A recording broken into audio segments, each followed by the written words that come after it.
Hello my dear friends, welcome back to my YouTube channel study with Rakesh. तो दोस्तों, आज हम वर्ल्ड ज्योग्राफी में विश्व की प्रमुख घास भूमियों के बारे में अध्ययन करेंगे। तो वर्ल्ड ज्योग्राफी में हमारा ये तीसरा टॉपिक है। इससे पहले मैंने विश्व की प्रमुख झीलें और विश्व के प्रमुख मरुस्थल के बारे में वीडियोस डाल दिए हैं। यदि आपने देखे नहीं है तो वो देख लीजिएगा। तो आज हम बात करेंगे विश्व की प्रमुख घास भूमियाँ के बारे में। तो घास भूमियों के बारे में आपको बता देता हूँ कि ये दो प्रकार की है। एक तो है उष्णकटिबंधीय घास भूमि और दूसरी है शीतोष्णकटिबंधीय घास भूमियाँ। तो इसका विश्व के मैप में वितरण देख लीजिए कि जो उष्णकटिबंधीय घास भूमियाँ ने वो भूमध्य रेखा के आसपास पाई जाती है और जो शीतोष्णकटिबंधीय है वो 23.5 डिग्री से लेकर 66.5 डिग्री दोनों गोलार्धों में पाई जाती है। तो उत्तरी अमेरिका में आप देख रहे हैं यहाँ पे एक प्रेरीज घास स्थल है जो शीतोष्णकटिबंधीय घास स्थल है, और मध्य एशिया में स्टेपीज है, और यहाँ पे लानोस है, यहाँ पे पंपास है जो अर्जेंटीना देश में, और सवाना है जो अफ्रीका देश के कई सारे देशों में फैली हुई है। और उसके बाद ऑस्ट्रेलिया में आप देख रहे हो ये है डाउन्स, ये शीतोष्णकटिबंधीय घास भूमि है। तो नेक्स्ट देखते हैं, सर्वप्रथम हम देखते हैं उष्णकटिबंधीय घास भूमियाँ कौन कौन सी है। तो इसमें आती है सवाना, अफ्रीका महाद्वीप के अनेक देशों में इसका विस्तार है।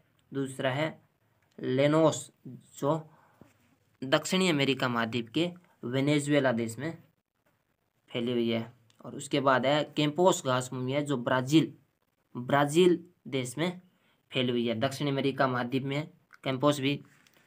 और उसके बाद हम पढ़ेंगे शीतोष्णकटिबंधीय घास भूमियों के बारे में। और सर्वप्रथम इसमें पढ़ेंगे प्रेरीज जो यूएसए देश में फैली हुई है। उसके बाद स्टेपीज, ये 3 देशों में फैली हुई है, रूस, यूक्रेन व हंगरी। और तीसरा है डाउन्स, ऑस्ट्रेलिया में है। चौथा है कैंटनबरी, न्यूजीलैंड में है। पांचवा है पेम्पास, अर्जेंटीना में है। और छठा है वेल्ड, दक्षिणी अफ्रीका में है। चलिए स्टार्ट करते हैं उष्णकटिबंधीय घास भूमियों के बारे में। यह घास भूमियाँ 10 डिग्री से 20 डिग्री अक्षांशों के मध्य महाद्वीपों पर दोनों गोलार्धों में पाई जाती है। तो आप इस मैप में देख पा रहे हों कि जितने भी उष्णकटिबंधीय घास मैदान हैं वो भूमध्य रेखा के 10 डिग्री उत्तरी, 10 डिग्री से 20 डिग्री उत्तरी अक्षांश और 10 डिग्री 20 से दक्षिणी अक्षांश के मध्य फैली हुई है। तो आप देख पा रहे हो लेनोस है जो वेनेजुएला देश में है, कैंपोस ब्राज़ील में है, ये यहाँ से भूमध्य रेखा गुजरती है। सवाना है जो अफ्रीका महाद्वीप के कई सारे देशों में फैली हुई है। और क्वींसलैंड है, ये इतनी ज़्यादा इंपॉर्टेंट नहीं इसलिए मैंने यहाँ पे लिखी नहीं है। तो क्वींसलैंड है, ये ऑस्ट्रेलिया महाद्वीप के क्वींसलैंड प्रांत में स्थित है, मतलब फैली हुई है। नेक्स्ट है इसका घास भूमि के बारे में बात कर लेते हैं, सवाना घास भूमि। तो यह घास भूमि अफ्रीका महाद्वीप में दोनों गोलार्धों में 10 डिग्री से 20 डिग्री अक्षांशों के मध्य पाई जाती है। यह विश्व की सबसे बड़ी घास भूमि है। तो यह इसमें सबसे इम्पोर्टेंट है कि ये विश्व की सबसे बड़ी घास भूमि है और यहाँ विशाल आकार के जंतु शेर, हाथी, जिराफ, जेब्रा इत्यादि पाए जाते हैं। तो नेक्स्ट है लेनोस घास भूमि। यह घास भूमि दक्षिणी अमेरिका महाद्वीप के उत्तरी भाग में वेनेजुएला व कोलंबिया देशों में फैली है। यह एक उष्णकटिबंधीय घास भूमि है। नेक्स्ट है तीसरा कैंपोस घास भूमि। तो इसकी मैंने लोकेशन तो आपको बता दी है। यह घास भूमि दक्षिणी अमेरिका महाद्वीप के ब्राज़ील देश में स्थित है। यह उष्णकटिबंधीय घास भूमि है।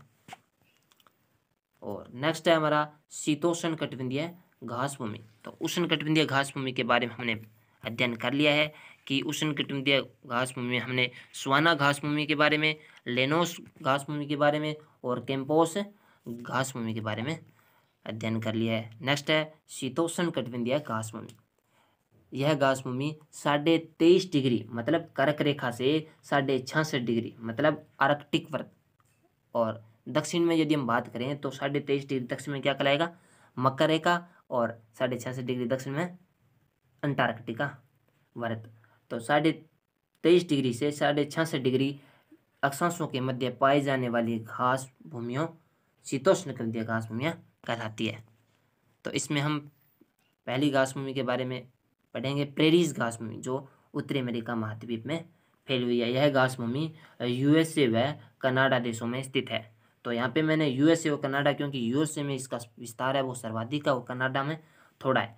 तो यदि आपके आ जाए कि प्रेरित घास भूमि का विस्तार कहाँ पे है, तो यदि यूएसए और कनाडा दे रखा है तो इसमें आपको यूएसए लगाना है, क्योंकि सर्वाधिक विस्तार है ना वो यूएसए में है। यह एक शीतोष्ण कटिबंधीय घास भूमि है। यहाँ घास के साथ साथ गेहूं का भी उत्पादन किया जाता है, ये आपको ध्यान में रखना है। संयुक्त राज्य अमेरिका में रॉकीज पर्वत को पार करके चलने वाली गर्म चिनुक पवनें प्रेरीज घास भूमि पर जमे बर्फ को पिघलाने में सहायता करती है। तो आप देख सकते हो कि उत्तरी अमेरिका में जो गर्म पवन चलती है उसका नाम है चिनुक। तो वो क्या है कि रॉकीज पर्वत को पार करके चलती है, और प्रेरीज घास भूमि है ना उस पर जो क्या है कि वो शीतोष्ण कटिबंधीय घास भूमि है, तो वहाँ पे स्वाभाविक है कि बर्फ तो जमेगी।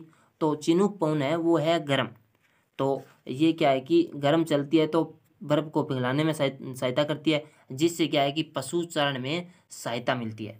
कि बर्फ जमी होती है तो पशुओं को चरने में दिक्कत आती है, और वो चिनुक पवनों के कारण वो बर्फ क्या है पिघल जाती है और पशु चरण में सहायता होती है। और यह चिनुक पवनों को कहा जाता है हिम भक्षिणी या स्नो इटर के नाम से जानता है, स्नो इटर के नाम से जाना जाता है।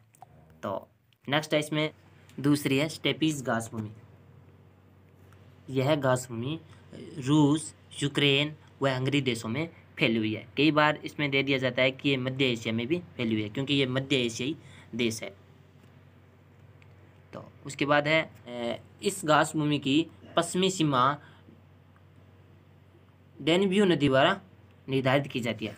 जो स्टेपीज घास भूमि है इनकी जो पश्चिमी सीमा है वो डेन्यूब नदी द्वारा निर्धारित की जाती है। स्टेपीज घास भूमि को हंगरी देश में क्या किस नाम से जाना जाता है, पुस्ताज के नाम से जाना जाता है। यूक्रेन देश गेहूं का भारी मात्रा में उत्पादन करता है, इसलिए यूक्रेन को क्या कहा जाता है, रोटियों की डालियों के उपनाम से जाना जाता है।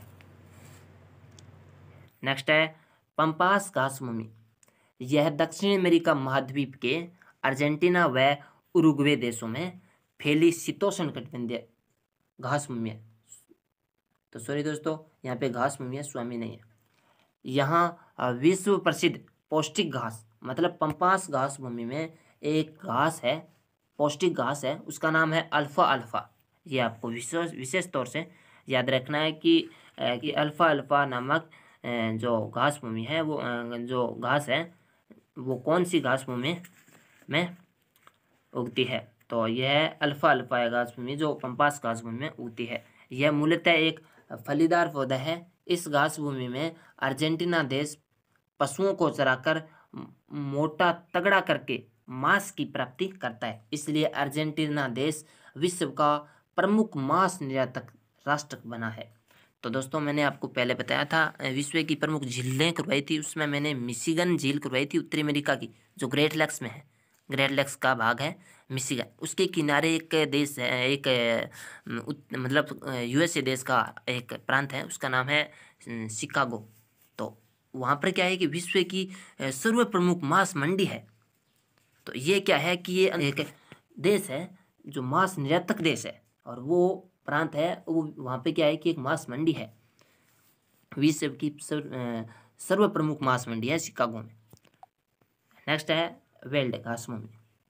यह घास भूमि अफ्रीका महाद्वीप के दक्षिणी अफ्रीका में स्थित है।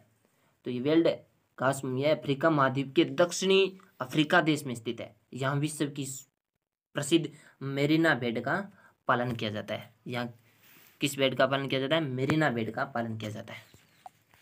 नेक्स्ट है पांचवा डाउन्स घास भूमि। ऑस्ट्रेलिया देश में मर्रे व डार्लिंग, ऑस्ट्रेलिया महाद्वीप की सबसे बड़ी मानो या सबसे लंबी मानो मर्रे व डार्लिंग नदियाँ मतलब सबसे बड़ी है। इनके मध्य में स्थित शीतोष्णकटिबंधीय घास भूमि है। डाउन्स है ना, वो कहाँ पे है? ऑस्ट्रेलिया महाद्वीप में है, मर्रे व डार्लिंग के मतलब मध्य में स्थित है। और डाउन्स घास भूमि में मेरिनो बेड का पालन व गेहूं का उत्पादन किया जाता है। तो इससे पहले हमने पढ़ा था कि वेल्ड में भी मेरिनो बेड का पालन किया जाता है और डाउन्स में भी मेरिनो बेड का पालन किया जाता है और गेहूं का भी उत्पादन किया जाता है। और इससे पहले हमने स्टेपिस घास में भी पढ़ा था कि गेहूं का जो यूक्रेन देश है वो गेहूं का उत्पादक राष्ट्र है और इसलिए उसे रोटियों की डालियों के नाम से उपनाम से जाना जाता है। डाउन्स घास भूमि में पशु चराने वालों को क्या कहा जाता है? जेकारू के नाम से जाना जाता है। जो डाउन्स घास भूमि में जो पशु चराने वाले हैं उनका नाम है, उनको एक उपनाम दिया गया है, उसका नाम है जेकारू। जेकारू के नाम से जाना जाता है। नेक्स्ट है कैंटरबरी घास भूमि, जो न्यूजीलैंड देश में स्थित है। यह घास भूमि न्यूजीलैंड देश में स्थित शीतोष्णकटिबंधीय घास भूमि है। यहाँ दूध की प्राप्ति हेतु पशु चारण का कार्य किया जाता है। तो दोस्तों आज हमने विश्व की प्रमुख घास भूमियों के बारे में अध्ययन किया है। आई होप आपको ये वीडियो बहुत अच्छा लगा होगा। यदि ये वीडियो अच्छा लगा है तो हमारे चैनल को सब्सक्राइब करो, वीडियो को लाइक करो और इस वीडियो को अपने दोस्तों में भी शेयर करो। तो मिलते हैं हम नेक्स्ट वीडियो में, तब तक के लिए जय हिंद, जय भारत।